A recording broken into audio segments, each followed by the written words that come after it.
Assalamualaikum warahmatullahi wabarakatuh. Ketemu kembali bersama saya Gusmat di kesempatan kali ini. Semoga kesempatan kali ini bisa membawa manfaat barokah untuk kita, untuk semuanya, amin ya rabbal alamin. Salam hormat selalu bagi saudara-saudara maupun hadirin yang lagi hadir di sini majelis. Semoga kita selalu terlimpahkan rahmat hidayah dari Allah dan selalu dijaga dari hal-hal yang kurang baik, dan selalu diberi jalan yang baik, yang terang, dan kita selalu mendapatkan kesehatan, amin amin ya rabbal alamin. Sebelum dan sesudahnya saya minta maaf jika nanti ada kata-kata yang kurang berkenan maupun kesalahan dalam menjabarkan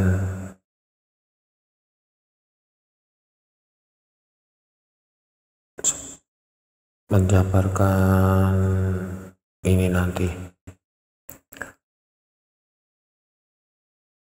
Sebelumnya mari kita berselawat kepada Allah Subhanahu wa Ta'ala agar kita lebih bisa mendekatkan diri padanya, amin ya rabbal alamin.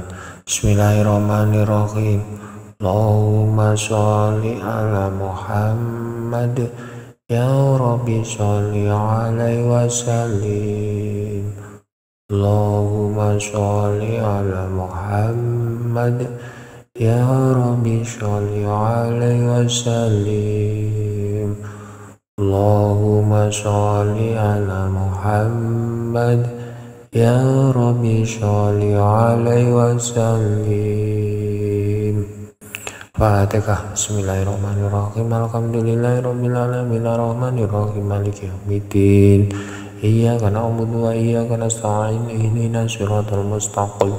Shiratal ladzina an'amta 'alaihim ghairil maghdubi 'alaihim waladdallin. Amin. Rabbi firli wa liwalidayya wa lil mu'minina amin ya rabbal alamin. Bismillahirrahmanirrahim. Menjadi makhluk yang disukai Allah untuk meraih sukses dunia akhirat. Seperti yang kita ketahui semuanya, siapa sih yang tidak mau sukses? Kalaupun sukses dunia mungkin hanya sukses dunia, namun ini meraih sukses dunia akhirat. Nah, dalam meraih sukses dunia akhirat siapapun akan mendambakannya ya, atau mencita-citakan seperti ini. Dalam menjalani hidup ini, semua manusia pasti menggapai kesuksesan. Manusia dianugerahi oleh Allah Subhanahu wa Ta'ala naluri yang menjadikannya gemar memperoleh manfaat dan menghindari mudarat. Beribadah dan melaksanakan tugas sebagai khalifah adalah tujuan penciptaan manusia, sedangkan ibadah tidak dapat terlaksana dengan baik bila kebutuhan manusia tidak tercukupi. Nah, oleh sebab itu, pemenuhan kebutuhan duniawi merupakan sebuah kewajiban yang merupakan sebuah kewajiban ya. Jadi memenuhi napa mawon sing di dunia ini memang sebuah kebutuhan atau kewajiban. Akan tetapi pemenuhan kebutuhan dunia untuk mencapai sukses itu dapat dijalankan bersama dengan menggapai kesuksesan akhirat. Jadi bersama-sama, harus beriringan. Jadi kalau kesuksesan itu harus bisa kesuksesan berlanjut ke akhirat ya. Kesuksesan hidup tidak hanya diukur oleh pencapaian duniawi semata, seperti berderetnya gelar akademik, menterengnya karir, atau melimpahnya penghasilan. Kesuksesan sejati yang diraih jika seluruh pencapaian itu memberi manfaat bagi orang lain sehingga mengalirkan pahala jariah, dan kelak saat menutup usia dalam keadaan husnul khotimah. Hal ini penting dipahami agar umur Allah Umur yang Allah berikan kepada manusia tidak sia-sia, tetapi justru memberikannya banyak kebermanfaatan bagi diri sendiri maupun untuk sesama. Yang perlu kita ketahui semuanya, saudara-saudara atau pendengar, yang perlu kita ketahui ialah sifat dan perilaku yang disukai Allah. Ini pertama ya. Jadi sifat dan perilaku kita dalam menjalani hidup manusia harus menjadikan Allah sebagai tujuan dengan senantiasa mengharap ridhonya dan menjadikan surga sebagai cita-cita. Demikian juga hendaknya memandang kesuksesan untuk memperoleh kesuksesan dunia maupun di akhirat. Tentu kita harus senantiasa mendekatkan diri pada Allah Subhanahu wa Ta'ala dan menjadi orang yang disukainya. Berikut ini orang.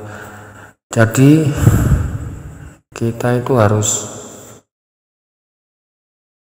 gimana ya, bisa mendekatkan diri takorub kepada Allah gitu. Senantiasa selalu, tidak boleh terputus-putus.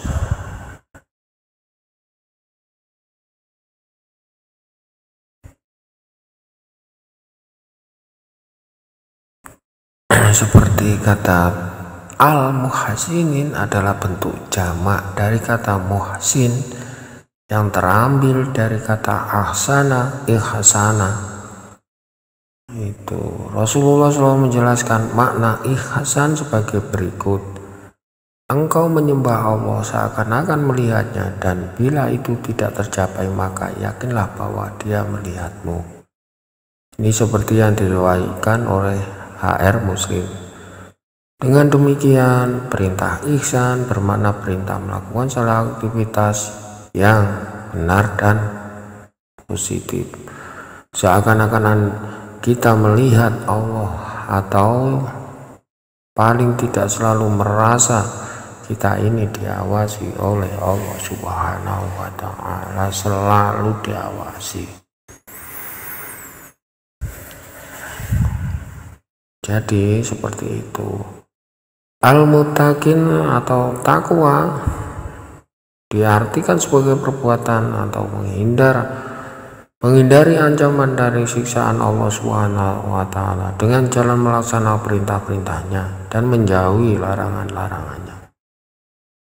Takwa selalu menuntun seseorang untuk senantiasa berhati-hati dalam perilaku. Menjelaskan bahwa yang terkait dengan ketakwaan Allah memberikan dua macam perintah, yaitu atau yang tercantum dalam Al-Quran, yaitu perintah takwini, perintah takwini, yakni perintah Allah terhadap objek agar menjadi sesuatu dengan apa yang diperintahkannya. Ia bisa digambarkan oleh firman-Nya dengan kun fayakun. Hal ini tercantum dalam beberapa dalil dalam Al-Quran, antara lain Al-Fusilat ya ayat 11 dan Al-Anbiya ayat 16 ayat 69. Kedua dalil tersebut menunjukkan betapa kuasa Allah atas apapun yang Ia kehendaki akan terjadinya dengan segera. Jadi begitu. Perintah taklifi yaitu perintah Allah terhadap makhluk yang dibebani tugas keagamaan, manusia dewasa dan jin untuk melakukan hal-hal tertentu. Hal ini dapat berupa ibadah murni seperti sholat, puasa, maupun aktivitas lainnya yang bukan berbentuk ibadah murni, seperti bekerja untuk mencari nafkah dan lain-lain, menikah.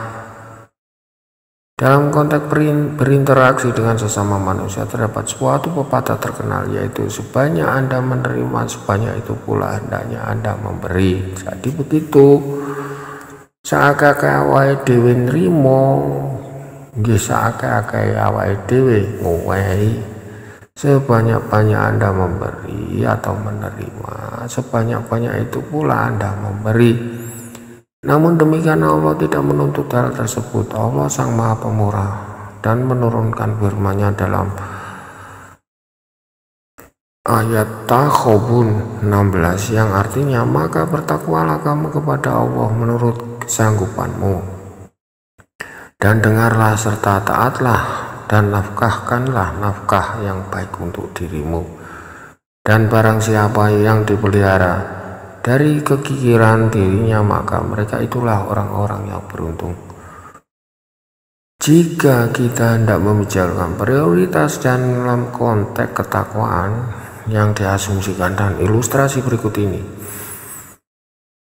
Ketakwaan bagi penguasa dalam perilaku adil, bagi pengusaha adalah jujur, bagi guru atau dosen adalah ketulusan untuk mengajar dan meneliti, bagi si kaya adalah ketulusan untuk bersedekah dan membantu, bagi si miskin adalah kesungguhan bekerja dan menghindari minta-minta. Mereka yang bertakwa itulah yang memperoleh janji-janjinya Allah.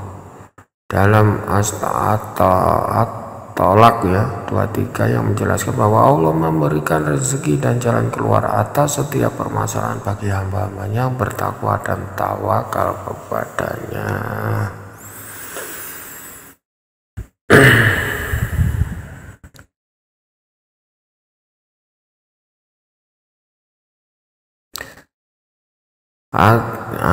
Kata al-muqasidin adalah bentuk jamak dari kata muqasid yang diambil dari kata awasata yang biasa dipersamakan maknanya dengan perilaku adil. Menariknya tidak ditemukan bunyi pernyataan Al-Quran yang menyatakan bahwa Allah menyukai orang yang berperilaku adil dan katakanlah adil, tetapi ditemukan perintah menegakkan al-khis, yakni dalam beberapa firman-Nya dalam surat Al-Maidah ayat 8, juga An-Nisa ayat 3 maupun Al-Hujarat ayat 9. Demikian, semoga kita dijadikan Allah hamba-hamba yang selalu dapat bersyukur dan selalu dibimbing di jalannya yang benar. Jadi itulah kunci sukses ya, lahir batin dunia akhirat.